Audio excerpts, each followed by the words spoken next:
Welcome everybody to today's episode of the Empowered Performance podcast. This is an interesting episode because normally I have guests have an individual episode first, and then they might be on a kind of like a group episode. But Cody is the opposite in this instance. He was on an episode with Ben Racky. Shout out Ben Racky.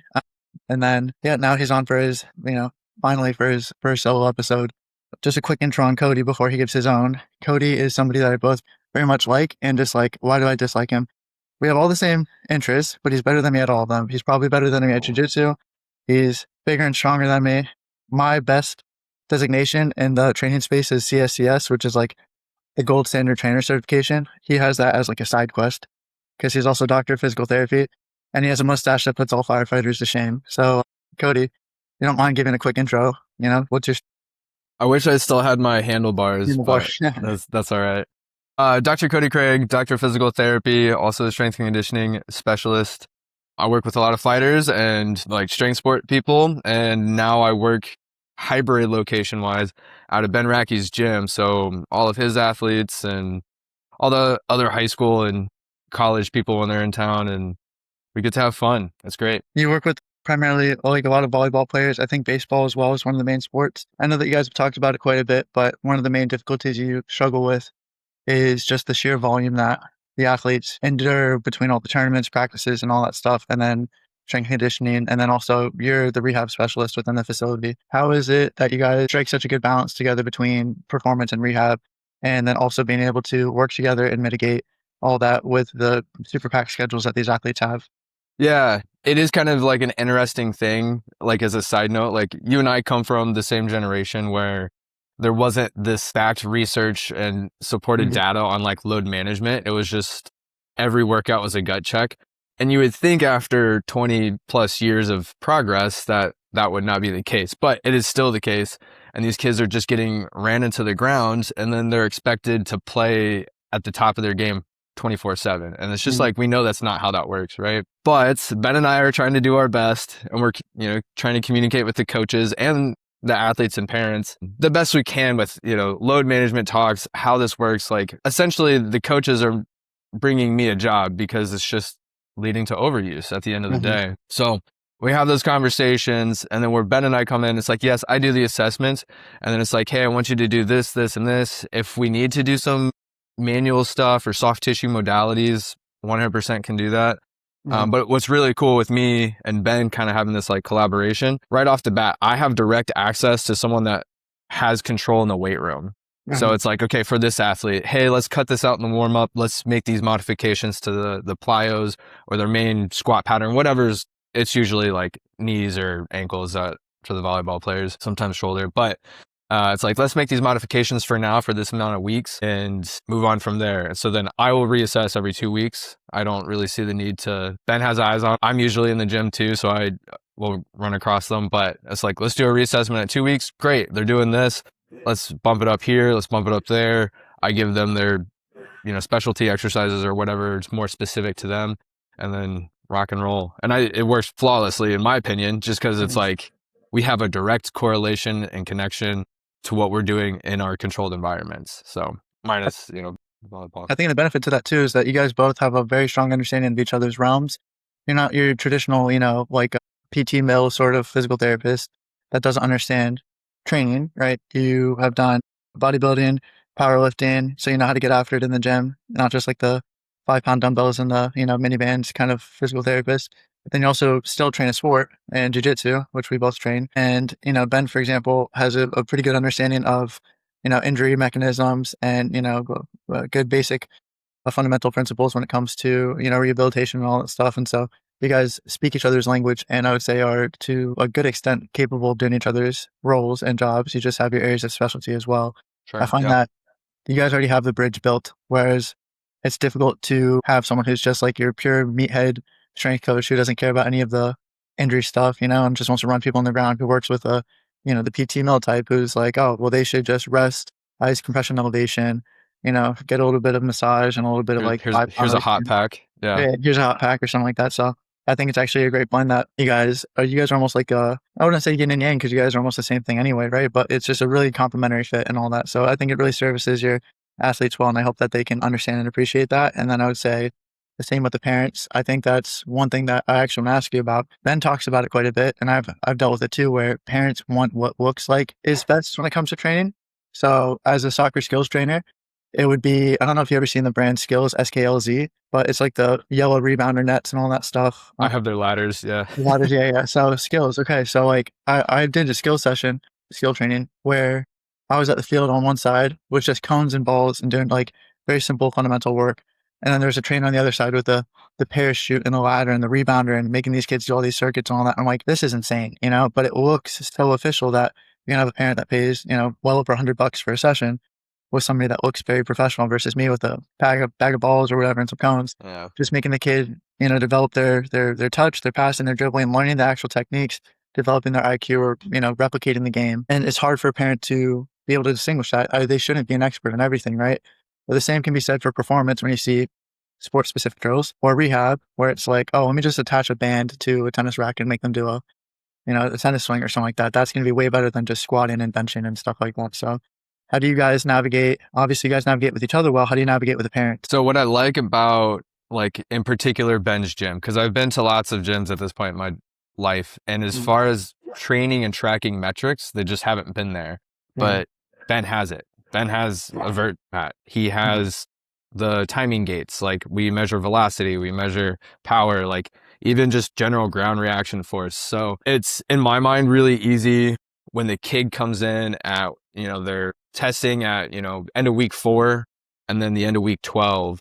And it's like, you see their vert increase by whatever, like even a half an inch is kind of a big deal, but if it goes up even further. And like, it was funny. There's a 8th grader, absolute monster of an athlete volleyball player, but her mom sent a picture at the game, and like she was literally a full head over anybody else jumping for the ball. And it's like, that is crazy to see, but it's when you compare that and show them actual metrics, I think that helps a ton. But just like all things, you can lead a horse to water, and there's going to be some parents that just like, they're looking for, I want to see my kid with a weighted vest jumping, trying to hit a volleyball at the same time. And you're like, I see where you're going. I truly get it. But it's like, we have our metrics. Let's hit the things that attack these metrics. And then hopefully they're getting their practice in at the practice that they're going to 6 days a week and following it up at the game. It's like, my job is not to make you a better volleyball player, it's to make you a better athlete.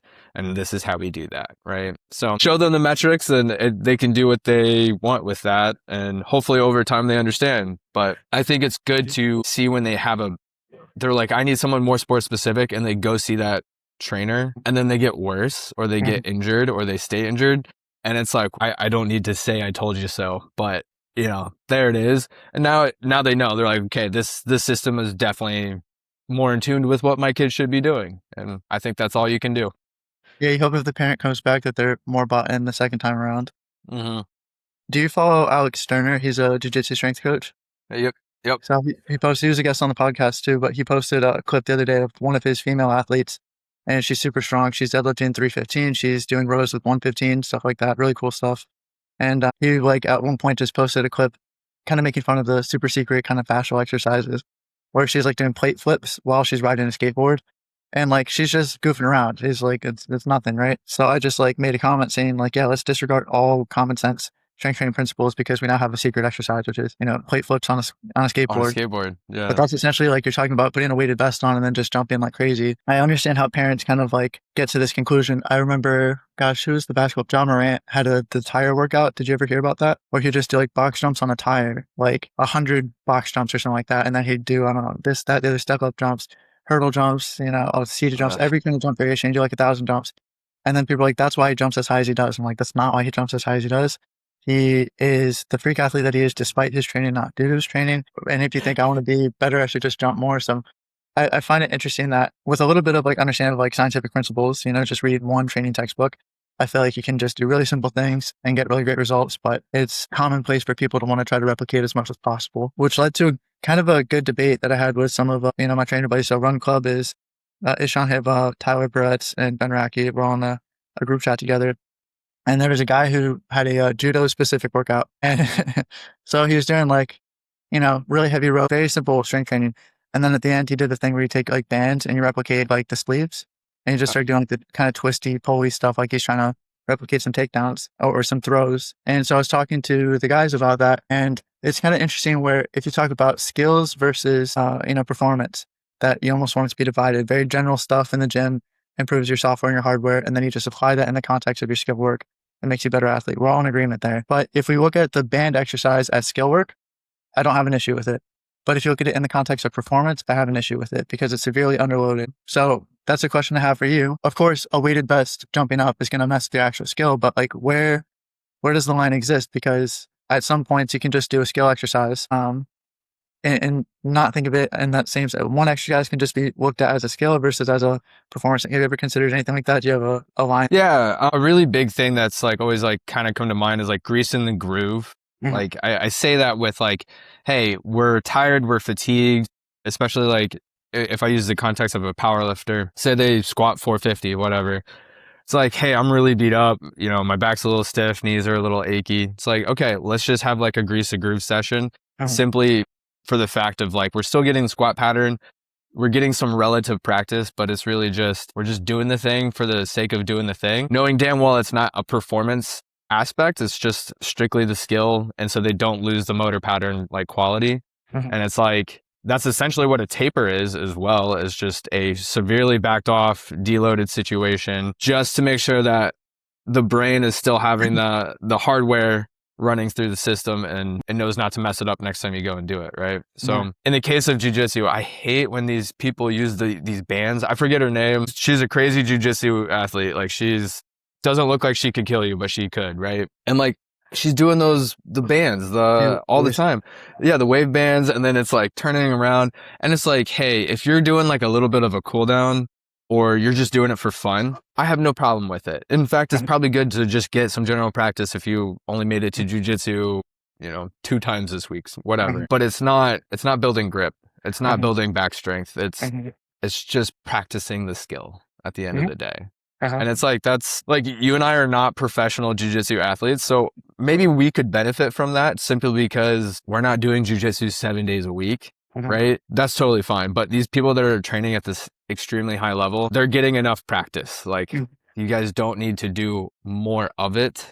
You just need to work on other qualities, in my opinion. But So that's kind of a fun thing to talk about because I think I showed you the variation where you use like towels to do like the skull crushers with like a suspension trainer or a rings or whatever you want to use. You can think about that as like, oh, maybe this is like jujitsu specific or helps with jujitsu. To me, it's just a grip challenge, right? And I can use it with other people that don't train grip enough. But I'd be lying if I said that that was nearly as intense as when I have a collar grip and someone's using 2 arms to try to break it. That is a stronger stimulus on my grip than almost anything I can replicate in the gym. And I think people often forget that like the sport itself is such a huge stimulus. And if what you're doing to prepare for the sport is less than the actual sporting demands, it might not actually be that beneficial. Some of the greatest athletes of all 100%. time would say that their training sessions were harder than their actual competitions. And that's because they're preparing almost like, not, I wouldn't say over preparing, but just making it so that they're totally ready when it comes time for competition. Like, I'm going to use a soccer analogy. Manchester United used to say that their Wednesday scrimmage against each other was harder than their Saturday game against the other team because they might play a team that's 15th out of 20 in the table, but they're playing against people that are first in the table in their own team, and they're all fighting to start on that weekend game, so they're fighting even harder. So it's just like iron sharpens iron and all that stuff. But going back to that, it's interesting the idea of like doing something specific. Where does specificity come into play as you talk? And I think that the wagon went from overly specific to GPP is king a little bit too much, and that Sure. there's still a time and place for specificity. An example is I think conditioning can reflect sports a little bit more. Not every sport has the same energy demands. I think it could be your kind of prehab work, for lack of better words, or just injury reduction, whatever term you want to use. But if there's a specific site that gets injured more, maybe groin for soccer, maybe neck or and grip jiu-jitsu, for example, you can focus on that if it's the volume, whatever. But as far as specificity, I think in the rehab setting, you actually need to think through that lens quite a bit more than maybe performance. An example is when you have me doing the adductor kicks. For anybody who doesn't know, Cody is my physical therapist for my groin rehab. I've pulled it 6 times. We'll get into that. And I got tired of trying to figure it out myself. So I thought I'd, refer out to a very qualified professional. But that's a pretty specific exercise to basically do a soccer kick with a cable attached to the foot. And we might see that like the gi grip thing is dumb, but then the soccer thing is smart. Where does that come into play? Specificity for injury. Yeah. So talking about, how the wagon is shifted, or I use like the pendulum analogy. You and I both know like PT or like chiro or massage might go super zoomed in on a specific tissue when yes, they might need that, but then we miss the other side of the equation as far as developing the athlete or bringing it all together with more specific athletes that like, hey, this is it, and they're doing everything else already.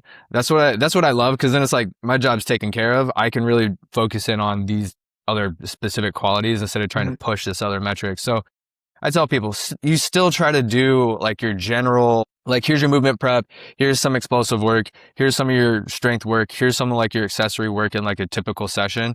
And it's like, okay, maybe we need to dose in, whether it's a micro dose of whatever XYZ exercise, or that's your accessory that you're doing for your said injury. So it's like, you can either do it at the end, or if it does help you prep for a more heavy compound movement, something like that, you can 100% throw it in the beginning as your movement prep. Like specificity gives you a constraint that is going to tell you how to do your programming or your resistance training or your practice, like at the end of the day.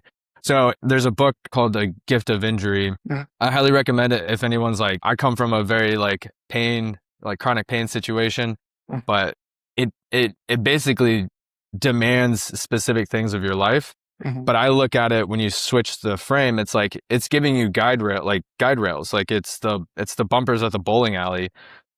It is a sign and signal, and it's a cheat code once you can see it.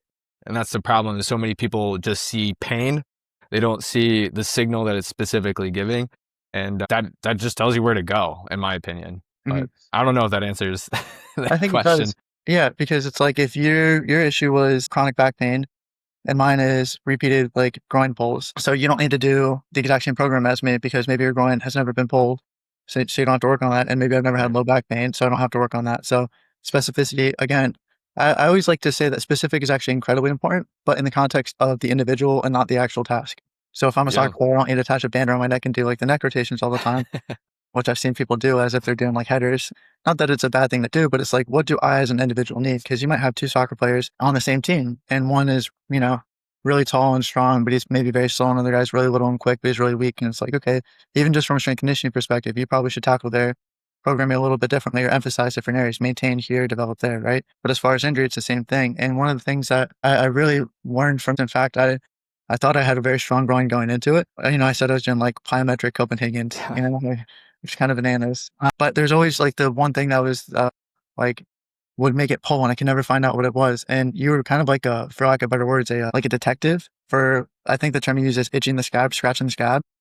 But it's like, what is the thing that makes you feel like you're going to get injured again? And it's like, okay, we're going to lean into this about as much as you can tolerate before you actually do re-injure yourself. And I find that that's actually, like, if we're talking specificity, that's a really good way to almost hunt for the injury mechanism and then build a resiliency to it. So I'm curious, where did that idea come from? Yeah, again, it comes from like the rehab background on people just in a mill style. I say mill, think of like your general large PT corporations. I call them nail tech salons, just because it's like, this is their sheet or their paper, and they're just trying to strike all these boxes to get a number in to submit to insurance, because that's at the end of the day who's going to pay them. And it's like, well, they just got to get all that down, and it's so zoomed into just a general broadsheet, and it doesn't look at anything of the athlete. And it's like, what made the difference between, again, and I actually credit my wife early on in my career when we were just dating, because she kind of stopped me in my tracks one day. She's like, well, your problem is squatting. It's not your glutes, but like your glutes could be still very well involved, right? That's not we know this, but it's like, what can you do to the squat itself? Because that was my problem. And it was like, stop looking at it as like a sheet, or like, hey, all soccer players need to have this. It's like, well, what is the individual struggling with? And then you can go 1, 2, 3 degrees away. So especially like me, chronic back pain, like I wouldn't say I'm like a chronic back pain patient anymore, but it's like, I definitely spent 5+ years afraid of my back. And it's like, well, what was it that did it? I had to get really good at squatting. Squatting was especially like low bar specific stuff that would, anytime I would get to 405 or above, it would wreck me. And it's like, what can I do to still do the thing, still try to touch base with my own pain? But then that gives me my baseline, right? So I guess you could say I just got it from my own experience, and especially developing it into, I get, again, a lot of other people that have developed chronic low back pain from powerlifting or whatever sport is come to. And it's like, well, what's the thing? And that's simply, I think, the greatest question I could ever ask anybody. That's better than any special test. That's better than any imaging that you can get. For the most part, there's other signs and symptoms to know. But yeah, my own experience has definitely enlightened my own thought processing. So It's definitely something I want to go down, is talking about how you're able to work with people mobily. But real quick, is your wife in this field, or is she working in a completely different field? So she actually used to be a PT as well.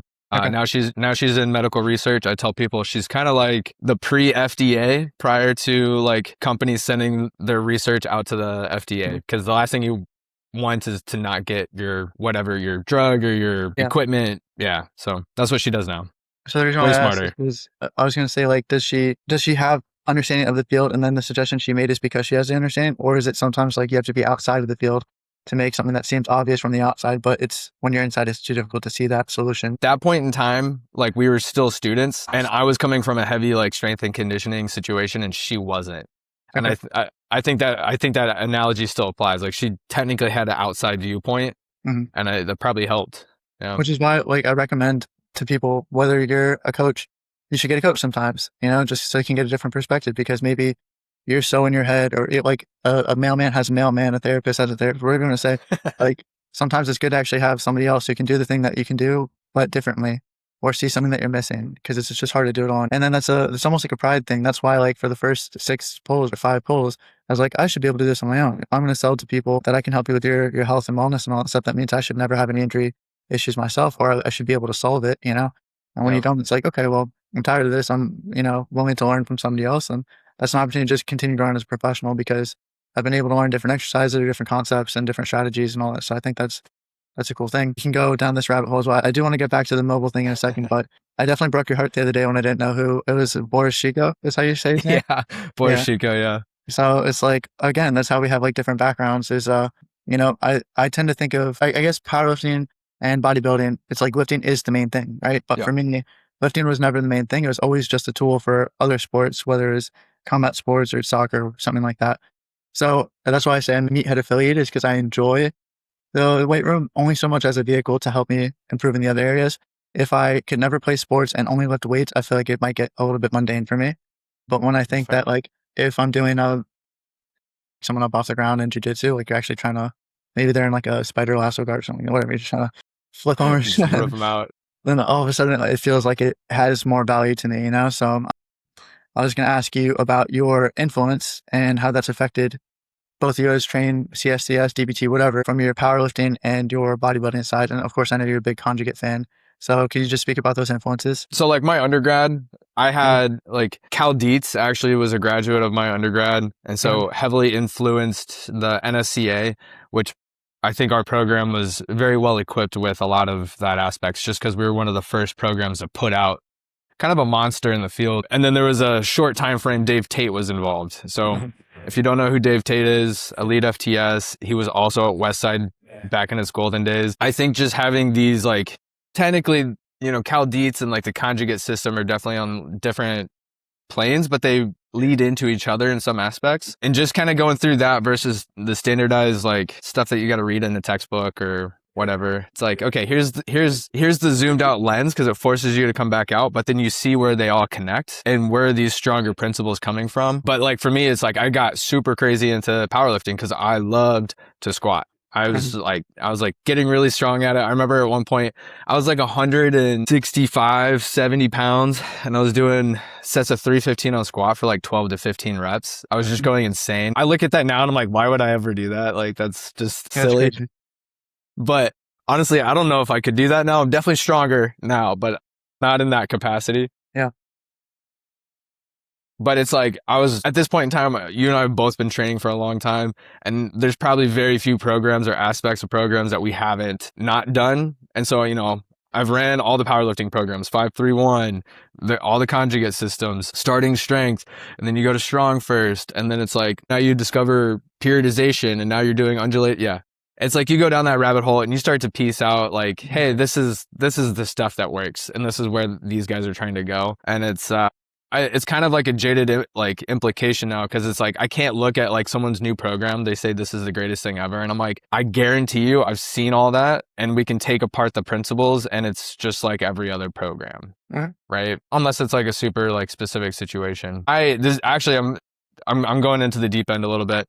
I've spent the last year not reading any strength and conditioning or rehab texts. Like, yeah, I'll read my, like the studies that come through on my laptop like when they come through like once a week or something like that. But I've spent more time reading fiction books this last year than probably any other time in my life. And it's funny, I say, because it's like the parts of the books that hit, like they teach lesson through story. And it's like, I can see these literally in the science of what I do. And I've gotten kind of separated from being so specific on numbers to the concepts now. And it's like, I can see where all these realms come through just from reading. I'm reading a D&D book from 1980 right now. And it's like, they have the same themes. It's just putting it in a different context or a point of view. And I think that helps. I think it's helped me develop the conceptualization and being able to direct it in more specific manners. Granted, I'm definitely due to get back into like a science text for sure, just because I've gotten so far off the deep end. Again, the pendulum swings, and that's a good thing sometimes because you get what you need from the extremes occasionally. But yeah, I think being a nerd helps in its own matter, like, because you can take what you want and learn it in a more fun way. So it's interesting to say that because I've been having this conversation quite a bit recently. But when I first started, I don't know if you know who Paul Favorites is, PJF Performance. He's the so he's a basketball performance coach, but he'd also do some skills training. And when I was a college soccer player, I wanted to play professionally. It didn't happen. Then I wanted to be a coach, and I didn't like coaching. I liked coaching high school, but coaching club, like youth sports culture, just was not for me. Big issue. And I've done that rant a few times, so I don't want to do it again. But but then I was like, okay, well, I'll do skills coaching, I'll learn strength conditioning, and I'll go niche, and I'll be, the soccer version of Paul Favorites, where I can offer both. And I kind of do that now, which I think is kind of funny. But that was my original goal, was to do only that. And then I was like, well, the kids I'm going to work with, I'm probably going to start with like middle school, high school athletes. And then maybe I can work my way up college and semi-pro professional, whatever, right? But if I'm training youth athletes, then I have to train them before school or after school. I'm not going to have anyone during the day. So I thought during the day, I should learn some, just general personal training so I could work with, parents or something like that, right? But then that's how my business became very personal trainery as opposed to performance training, just organically developed into much more general. And as I started to work with different populations, different goals, different abilities, I started to see, oh, there's actually a lot of like joy to be found in helping somebody who just really small, like almost like stupid things, but they're not actually stupid. Someone said I was able to put my socks and shoes on without sitting down or leaning against something, both of them, and like a balance test. And it's like I hadn't done that in 10, 20 years or something like that. And it's like, wow, it helps someone regain an ability for life, improve their quality of life, be happier and more confident, be better for their family. And it's like, that's a really profound thing. And maybe that's more meaningful than teaching someone to kick a ball a little bit better so that they can score like a game winning goal, whatever. So they all bring joy to me. But I learned too from kind of generalizing that I think it's almost first of all, people say go niche from a business perspective because you can't write one program that appeals to everybody or that works for everybody. So if you just go super niche, then you get your die-hard followers, and then you don't need a big following. You'll just make a lot of money off the small following, whatever. And then word of mouth in the community, blah, blah, blah. That's fine. But I think you should start off general so you can understand where do I really want to go niche if you want to go niche. But I also think that my niche now or my specialty now is connecting the dots. Yeah. And so when you're talking about 100%. reading fiction and then seeing how it connects to Burko Shanksy or something like that, who would have thought that D&D and those things would ever connect? But like, if you actually like just open your mind and try to experience as much as possible, you'll see that there's only so many thoughts that humans throughout all of history have had. There's only so many original thoughts, original ideas, themes, so it's like, I actually like trying to see similarities and differences. I like to see how we're similar more than we're different sometimes is a fun experiment to do. But then also, where do these differences come from? How different are they really? What was the thought process or the context behind it? So I don't know, it might be just like a weird thing, but if someone asks like, what is your specialty? I'd almost say generalization is my specialty because I don't know, there's something fun about it. And then as we're talking about like training is cyclical, you'll see a new program that is this shocking new method or something like that. And then, so I'll give credit to Matt Watson, for example. Plyometrics over the past 3 to 5 years, I think have been seen totally differently. Before it was just, what's your highest box jump and broad jump? And then people are like, cool, I did my plyos, and maybe track athletes would do a little bit more in that sense, of course. But Matt Watson did really well with creating the light tier, the deep tier, the medium tier, and the ping tier. It's basically like do really soft jumps, medium jumps, hard jumps, and then you can jump really low to the ground. And that's more for like mobility is what he says. But he's really good at giving credit to all the influences he's had throughout his track and field career. And then also, like, he's shown clips before of Russian goalkeepers from the 60s doing deep tier plyos, you know? So it's Yeah. like, these aren't actually totally new ideas. They're just kind of cyclical. So that's also why I think studying history and different cultures is important. I know, again, rabbit hole, but if you think that your country is the only country that's ever had a good idea or been on the right side of history, that's crazy. And if you think Yeah. your time is the only time that's ever had any intelligence, that's crazy. They had plumbing in Rome. Didn't Yeah. mean like ancient Rome. So like they must have known something, you know? They had stuff thousands of years ago that like, I mean, who was it before the Greeks that like discovered like hygiene was a necessary thing to Yeah. not get sick?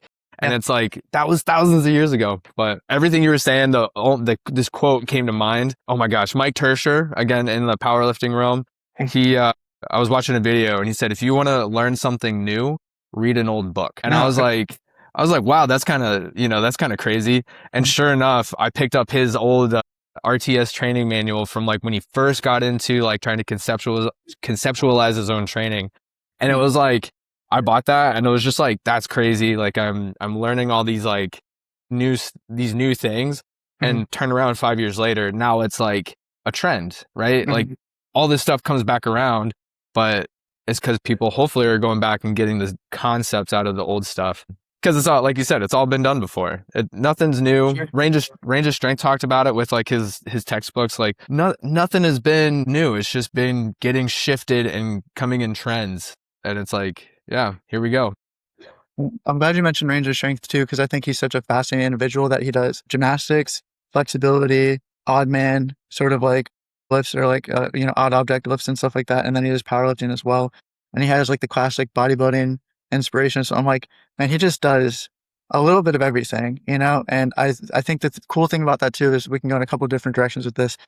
One is you don't have to specialize. Like so many people attach their identity to the one sport that they do, and they can do multiple sports or multiple different training modalities. And it's like, just because I'm not going to pick on one in particular, I'm just going to say CrossFit because it's CrossFit. Whatever.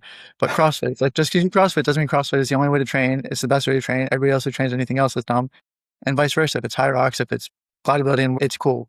To me, it's just, it's a tool. I like to say, if all you have is a hammer, everything looks like a nail, right? But what if you have a screwdriver? What if you have a saw, right? You're not going to try to hammer a 2x4 in half, right? Like, that'd be kind of stupid. So it's good, like learning from all these different things. What you said is interesting too, that quote, because it reminds me of basically an identical quote, which is you'll never read the same book twice because you're a different person the second time around and you have a different perspective. So I like all that. But then going back to range of strength too, we talk about like hybrid athletes. It's this new buzzword, right? But people have done hybrid stuff forever. In fact, I think decathletes are the original hybrid athlete, or at least one of the original hybrid athletes, because they might be top 1%, at least at the Olympics, top 1% in 10 different events in the entire world. They might not be good enough in any single one to win the damn thing, you know, but these guys can throw and they can jump and they can run middle distance and they can sprint and all these crazy feats. And then you have CrossFitters, again, a good example that you can have competing demands. You can be really strong, really fit, and you can also do gymnastics type skills and like that. So I think that's a cool thing, but range of strength is another example. So I like to think of people as like video game characters where you can upgrade any stat if you just put in the work towards it. So you've heard my voice.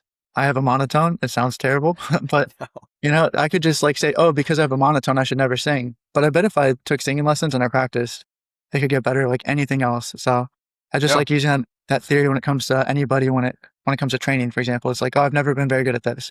I'm like, what a great time to get good at it then, you know? You know exactly what you're lacking. That's an easy way to bring up your bottom floor, you know? Yeah. And even with like high level athletes, I know you worked with a lot of NFL players earlier on. There's a certain point where you don't have to develop their strengths anymore. You just have to maintain it. If they can squat 500, it's like, all right, do we have to go to 505 if it's going to potentially risk your like a low back injury before you have like a big game or something like that? Or what is the lowest hanging fruit? What is the thing that you're actually lacking that may be holding you back? Maybe your strength you just maintain. One of my clients, actually, I told him, I like to think of like the main 4 buckets as like mobility, speed and power, strength, and like conditioning, right? Of course, there's like all the little variations within those things, but that's just a simple way to kind of bucket like the session structure. And I said, you're basically capped out on strength. He has a Smith machine that goes up to 300 pounds. He's maxed out, the deadlift, bench, and squat on that, right? He's maxed out his Bowflex 90-pound dumbbells on all sorts of different lifts. He's doing all these. And I'm like, all right, well, you're maxing out the equipment that you have in your home. And I'm like, your strength is good. We got to work on being able to touch your toes and going for a jog, So like I said, we used to do maybe 45, 50 minutes out of the hour strength. It's like now we might just do 30-minute strength, maintain, do a couple hard sets, and then spend a lot of time doing some conditioning together, focusing a little bit more on mobility. But I mean, that's the thing now that's going to make him feel better in life because the strength isn't a limiting factor anymore. It's not an issue. So the same thing with performance, not just health, but also performance. It's I think like Lucas Hardy range of strength, I think him starting the side quest mentality is nothing but beneficial, and I hope it takes more traction because it's like, what do we know? We can take youth sport.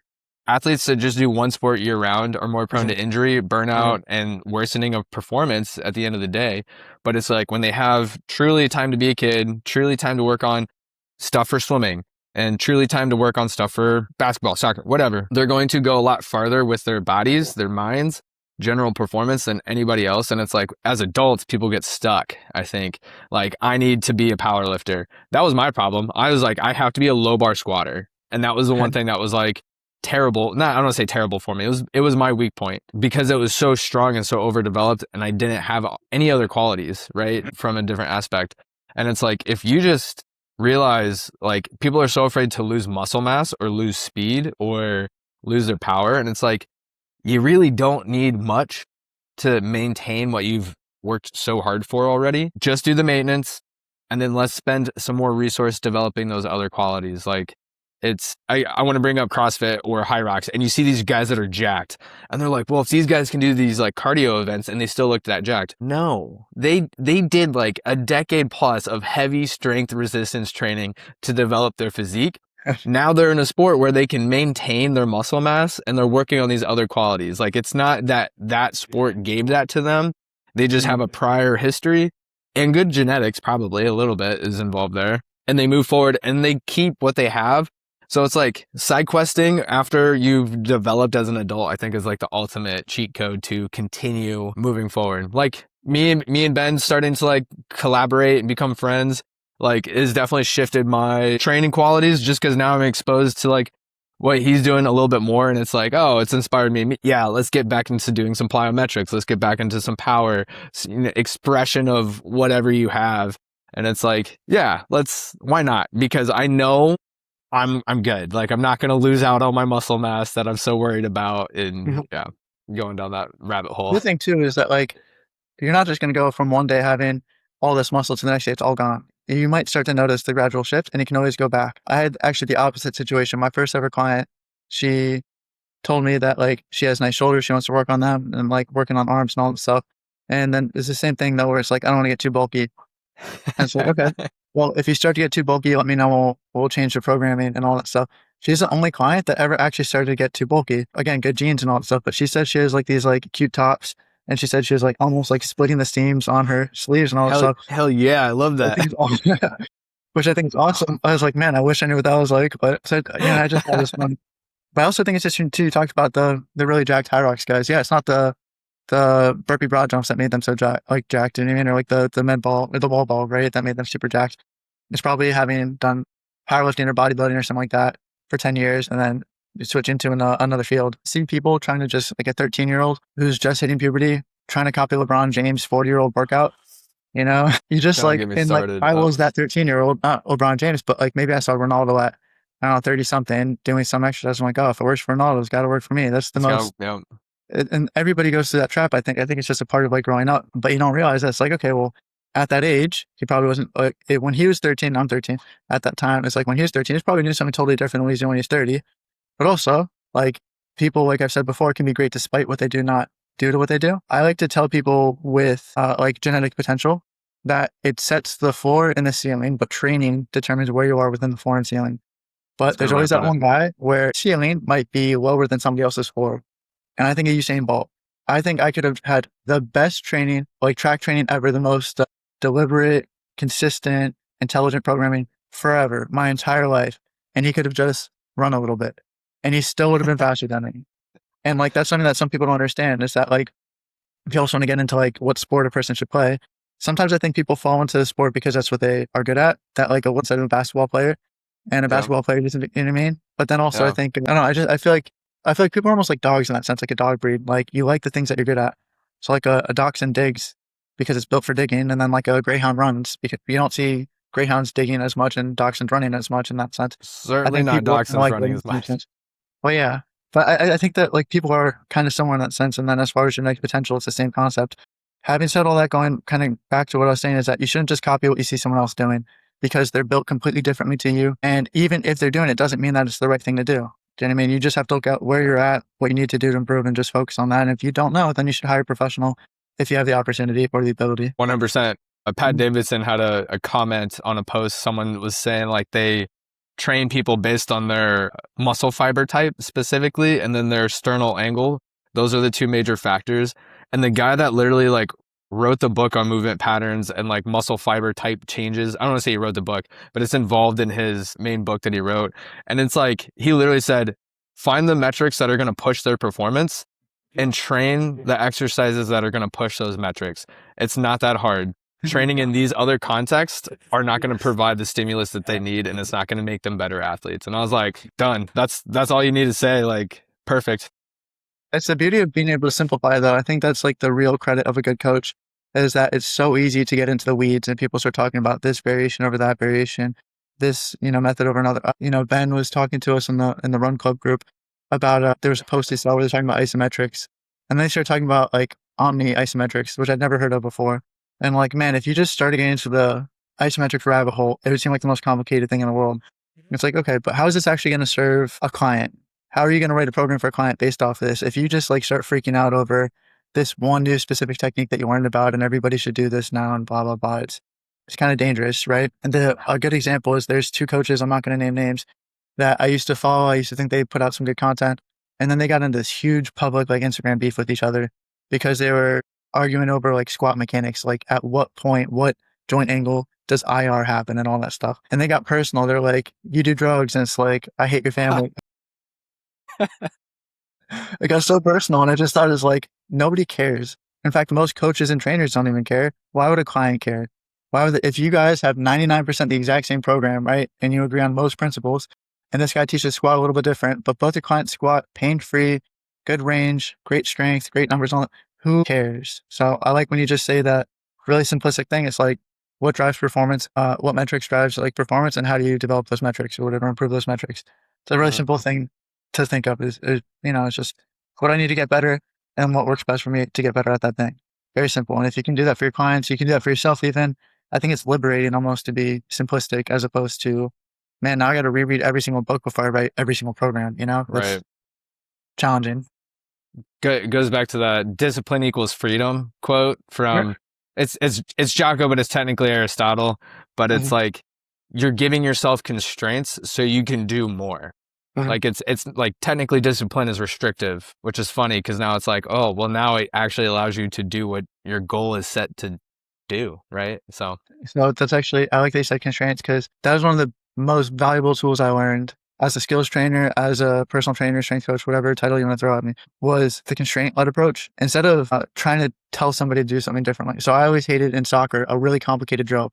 I'd rather have a very simple drill and then just have like one constraint that forces someone to see something in a different way. You might find interesting I saw recently was it was a striking gym, so like kickboxing gym, and they had people fighting from their knees. And the idea was that you can't retreat as well. So you have to learn to actually like slip your punches or block better because you can't run away. It's almost like when you see in Mexico, it's very common for the boxers to both put their feet in a tire and you can't like have one foot loose so that you're doing the dirty boxing, you're in tight. But the other thing too is the hip mobility required to throw a kick when you're on your knees is significantly greater than when you're on your feet. You just automatically have this constraint. So I just think like, you said people do bear crawls and if their butt was wiggling around, you put like a foam block on their back and say, don't let it fall. Automatically they get feedback. yep. I kind of like doing stuff like that. But even in like a jiu-jitsu context, you could play pass or sweep, or you can do the ecological approach where instead of doing drills, you just say, okay, we're going to start from a back take position. The person who's defending just has to escape and the other person just has to hold for as much as possible in the round. And you learn a lot from that as opposed to just, I like drilling and I like ecological. There's value to both, but it's like, you can learn a lot just from saying, here's the game, here's the constraint, figure it out. Yep. So, Well, it's the same, like it goes down to the research. Like, how do you, like, it's the four boxes of like constraint. It's like, you have to start with the most simplest and direct and a repeatable process, because if there's too much chaos and they don't understand. And then it's like, then you slowly start adding in different, like one at a time, here's a new chaos variable. But if it's all chaos, they're not going to learn. Like Yeah. the brain can't organize on no patterns because Mhm. we're essentially our own learning language model on the inside. But it's science. It's science down. It's when science meets the art, and then that's what you get is people fighting from their knees, and it looks silly, but it works. You know. Well, So, then, okay. yeah. So another thing which is interesting is constraints isn't even necessarily doing different things. It's doing the same thing from a different perspective. This can get a little philosophical, and I don't have to bring a theological perspective in. That's outside of the scope of this. But let's talk about it from a view perspective. If people look at training and they say this is what you should do, this is what you should do, they might do the exact same thing, but be looking at it from a different angle. So you might think of somebody say like you have to do velocity or power work, and somebody else says no, you have to do dynamic effort. And it's like, is it really that different? Do you know what I mean? Like, I don't know. No. I see some people saying like, if you gotta, improve your power, you have to improve your velocity, you have to improve your force production capabilities. And the power is kind of like the byproduct of those two. Cool. So if you do a max effort day and a dynamic effort day, there you go. If you say, Oh. oh, well, I don't like conjugate, so I'm just going to lift really heavy and do my sprints and pilots and maybe do some clean somewhere in the middle. But guess what? We're at the same point, achieving the same goal of improving power, just based off that very simple concept of, force and velocity. Yep. There's many roads, lead to Rome, like all that stuff. And it's, I had this thought like a month ago, and now it's like a social media trend, but neuroticism is 100% the easiest way to get too in the weeds and not make progress in your goals, or putting neuroticism on somebody else. And so like the thing with the bananas versus the blueberries and the polyethanols or whatever is, I'm not even entertaining that. I don't want them to get the views, but it's like there's so many other good things involved with just like at the end of the day, the guy that's like the fool wins, or the fool is the one that's happy. He's not getting into the weeds. He's just going and doing what he's doing. And then where professionals like us come in, it's like, okay, is XYZ actually improving this metric? That's the only step that you really need to take, and then change from there. And like you said, force equals mass times acceleration. So that's how we're going to improve that power dynamic. And it's just however fits that athlete in the easiest way possible for them. And it's just like, stop getting so hyper focused on things. It's crazy. So I used to be the kind of guy that's like, well, I need to do all the research first because I need the best answer. And then when I have the best answer, then I can get best effort and then I'll get results. But it's like, man, if you give best effort and you don't have best answer, but you don't like have that delay, you don't have that buffer of like research and all that stuff, you're going to get a lot done. And it took me I had like this, I used to call myself a perfectionist and wear it like a badge of honor. Oh, I care more than you do. It's like, I'm actually less productive than you because I'm not you specifically, but like another person. It's like, you might just be doing stuff. You might be productive. Meanwhile, I'm researching, I'm not acting enough. And so I like to say that knowledge isn't power. Oh, sorry. Knowledge without application isn't knowledge. To know and not to do is not to know. So it only matters if you can actually apply the knowledge. Otherwise it's there, but it's not actionable. It's not valuable. Right. So I like to tell people that, like 80% done consistently, done best effort is going to yield better results than optimal. Right. That like for whatever reason you can't do or anything like that. And I also tell people too, add when you can't, subtract when you need, because there's so many people that think if I don't do the perfect thing, it's not worth doing at all. And it's like, no, do the Not best at that you all. can. Like, exactly. Yeah. Like if you got 10 minutes to work out and you just do an EMOM for deadlifts or something like that, right? 10 minutes will beat 0 minutes every day of the week. Yeah, but that's your quote. Like again, I like threes. Education without application is just entertainment. Yeah. I like that. At the end of the day, and it's like, it's not doing anything for you, minus, if that's what you like to do for fun, there's nothing wrong with that. But if the goal is to get better at something, well, you're not doing it, Well, I also don't like when people like oversell exercises too. There's like a dive bomber push-up or something like that somebody posted the other day, and one of my clients shared with me. He's like, is this a good exercise? And the guy's like, Mike Tyson developed his punching power from this one exercise. I'm like, no. Wait. Mike Tyson is Mike Tyson. That's at the end of the day. Yeah, and I bet you the boxing had a lot more to do with the push-up, like with the punching power. All the reps on the heavy bag, all the sparring, I bet had way more to do than the push-up variation. And then they were saying this one variation engages every muscle of the body. And it's kind of an inappropriate joke. But I was like, so does a hard shit, but it doesn't mean that it's going to make you a better athlete, So right. I don't know. Bear down. Okay, so are you cool with doing a couple quick segments? I just have a couple. Okay. Yeah, that's fine. Is there any major thing that you'd like change your mind on in your career? Anything that stands to mind, like comes to mind? Yeah, in my particular career, the premise of manual therapy or all the soft tissue modalities, like, I started out very heavy in that realm. Like, as far as like, I was like, I got magic hands. And then I was like, no, no, I don't. There's no magic in them. It's just in the exercise. And it's like, I kept going on these pendulums, and it's like, there's a time and place. Like, truly, like, as long as the other implications are in matter, it's like a little bit of manual therapy with the right narrative it's not gonna harm a patient, and it can be the extra 5% that they need to get over that hump. I'm Mhm. totally cool with like a little bit of stuff. It's the narratives I have a problem with, but that's probably been the biggest change in the last 3 years. Well, so that's actually, I'm glad you said that because I wanted to talk about the like online physical therapy model. You can't do that with people, across states and all that. And yet you can still provide good physical therapy without doing any table tests, without doing any massage, without any of that kind of stuff. You can still help somebody rehab a groin by just programming, the right exercise at the right dose. I think the thing that provides the most value, and maybe it's just the conversations we have back and forth. And then like when you send a loom, it's really, I think it's the conversation that's the most valuable part of that, not necessarily a single specific exercise or program or something like that. It's just, I don't know, your investigation through conversation and then your education through the looms, which if somebody doesn't know what a loom is, it's just a video recording that Cody sends, to review the workouts and all that stuff. That's how he coaches. Because again, with online, you can't even do like one-to-one training where I watch all my clients for every set, every rep, and I can like in the moment tweak something, right? Uh-huh. If I do an exercise wrong, for example, I have to say this felt funny and then wait until you respond, say, how does it feel funny? We have a conversation. So it's still effective though, I guess is what I'm trying to say. It may not be optimal and yet it's still effective. And that's why, again, I think optimal is kind of a dumb thing to focus on because if I waited for like this optimal situation, then maybe I didn't rehab my groin, but I reach out to you, have a suboptimal, but still totally fantastic and, effective way of rehabbing. So I'm curious if you can speak to that real quick, the online physical therapy model and how you can't do those things you were talking about. Yeah, we've done studies on this. The online model has actually been more productive than the standard mill PT. Now, I can't speak on online versus a hybrid situation. Mhm. We haven't gotten that far yet, but it's the same idea. Like my evaluation was based on what is your scab, what's going to Mhm. poke that scab. I can do that online, and it's like, yes, if I see something like I had a jujitsu girl who I was like, I suspected an ACL. I can't get my hands on an ACL to do a Lockman's test because Mhm. she's in Alaska. And so I was like, 100% go see a professional. That is where my job becomes like, okay, do I need a triage or Mhm. can this be something I can do? But those who have been with me long enough, I kind of pride myself on this. If I'm 99% sure I said this to you when we got on our like initial call.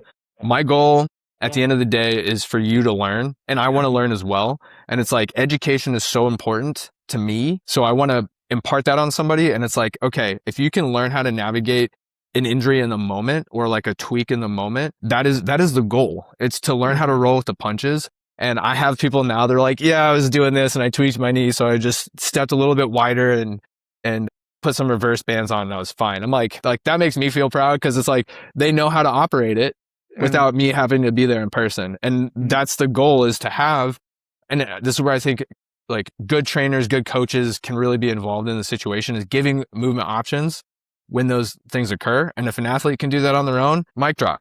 So Mhm. yeah, that's my shtick as to why it's like, I still think it's extremely powerful as a administration of services, if you will. Yeah, I think the best testimonial either of us can ever receive is that someone never needs to work with us ever again. Uh-huh. Um, that they've learned, they figured out they can do it themselves. And my business is called Empower Performance. That's the whole idea.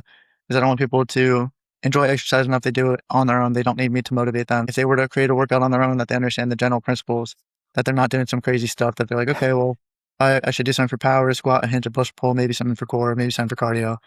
You know, 3 sets of XYZ is plenty, and then just go for like a good intensity, whatever. It's like cool. Yeah, I agree with that. That's pretty good, and Yep. it's a really cool thing. I was going to ask as well. So it's kind of like rant and rave, but what is a positive thing that you're noticing in this space? It could be combat sports, it could be training, physical therapy, whatever. Is there something positive that you've noticed that is making you happy recently? Yeah. I think this is the benefit of social media. The one of few is that strength and conditioning professionals are starting to show the benefits that athletes can have. And so Mhm. fighters have been afraid to strength train since the conception of it all. And it's like, no, it's not going to make you slower. It's not going to make you stiffer when done appropriately. People are starting to understand, again, in our gym volleyball, like, let's squat heavy. Let's move fast in the gym. So I'm really excited. Like, I see strength and conditioning getting a highlight as to what it can positively like benefit people out of every context outside of powerlifting or just getting better at squatting with a barbell, you know? So Side, is there any, like, let's say more the rant side, is there any one thing that's really still driving you crazy besides AI dudes doing weird hip motions? that for sure. The big thing is like people hop on these trends and they think it's the next greatest thing, you know, Mhm. after, I don't even know the quote, pizza, whatever it is. Like right now, it's like isometrics had like they're having a huge highlight and people are thinking that's the key. And it's like, we'll give it a year. And now we're going to go back to, what's his name? The high intensity, full range of motion. Yeah, Mike Israetel, like Oh, full yeah, deep yeah, stretch. And yeah. it's like, there's a time and place, or the Paul Carter where it's like, it's all about the intensity of the contraction. It's like, these are all just trends. And give it 1 to 2 years and we're going to Mhm. be right back to Arnold style 10 by 10 on squats, you know? I So, So, two things based off that. One, I got a bad haircut one day when I was like, I don't know, 14, and I was maybe self-conscious about it. Someone was like, "What's the difference between a good haircut and a bad haircut?" I was like, "I don't know." It's like a couple weeks, and I was like, "Okay," because like but that's almost like what these trends are. Is yeah. like it's good press or bad press. It seems like it's only 2 weeks before people forget about it and move on, and then it's cyclical. So when it comes back, people think it's new again because they've already forgotten about it the first time. And I just think that's kind of an interesting thing. The other thing you were talking about, 10 by 10. I'm just gonna share a quick story. I'm a dual citizen. I'm half French, and I was visiting my grandparents in France. I was probably 18 at the time, somewhere around there. And there was a gym that was like quite a bit of distance away because I guess it's not as popular to strength train over there. And so I go all the way to this gym and I pay like a visitor's fee and all that stuff. And they had a trap bar, and I think it was one of my first times seeing a trap bar. So like, okay, and this was 3 by 10 is the most standard like, you know what I mean? So I was like, Yeah. "Oh, this is 3 by 10 on the trap bar." And then this like trainer comes up to me and he's like, "What are you trying to achieve?" And I was like, "Oh, just get a little bigger, faster, stronger for sports, whatever." Right? I had no idea what I wanted to get at, whatever. I may have been 16 even, but he was like, "What you need to do if you want to get bigger and stronger is you should do German volume training. You should do 10 by 10." And You're like, all right. I was like, "Sure." Like, how bad could it be? And I thought I was gonna die after doing Yeah. 100 reps of trap bar deadlifts and all that stuff. So anyway, I'm not saying that there's no place for 10 by 10, but you know, think about it is all I'm gonna say before Think you about it. attempt Yep. Think it. about it.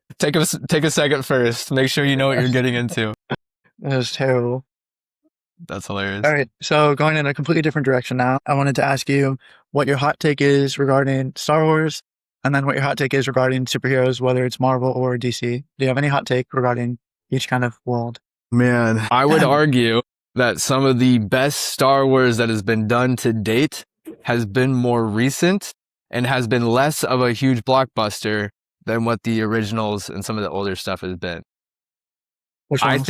I think Rogue One and Okay, yes. Andor and Clone Wars are amazing stories done almost flawlessly. Maybe I would argue Andor is done flawlessly Mm. if you're in it for the long haul. But that definitely throws people off the direction a little bit for Star Wars. I would say Clone Wars is the best Star Wars thing ever, in my opinion, aside from like the Jar Jar Binks episodes. And then I would say that as far as movies, I've done the ranking before. I say 1 through 6, not 1 through 9, because I don't consider the I last one. yeah, yeah, I'm there with you. But I would say that like I always include Rogue One when I make the list. I won't do Solo because that's just like a forgettable movie. It's not that it was good or bad. It's just it's the most flawless Star Wars movie. My personal favorite will always be Revenge of the Sith, just because that was It's that's sick. peak. It's what Yeah, you want. You yeah, want lightsabers and violence. yeah. That's great. And then I guess it's not really a hot take. It's just something that took me a long time to change my mind on Star Wars wise. Is Obi-Wan was always my favorite, still is.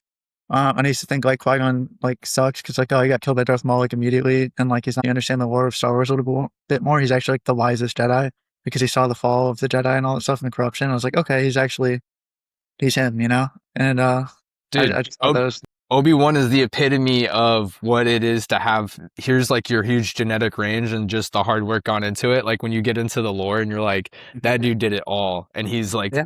survived. And he's technically, one of the most powerful simply from the fact of he can do it all and he's Mhm. survived it all. But yeah, I'm there Yes, with yeah. you. I agree.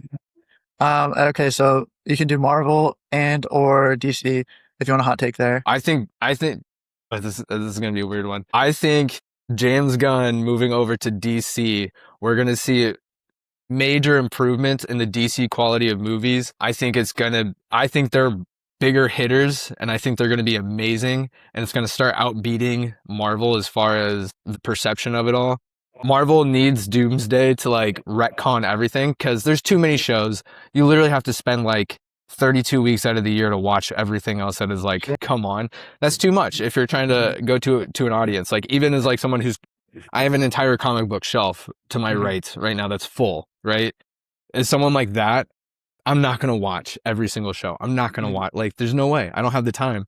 But Doomsday, hopefully, is going to be amazing. But Marvel's got it in for him because James Gunn is just going to take off DC in their cinematic universe.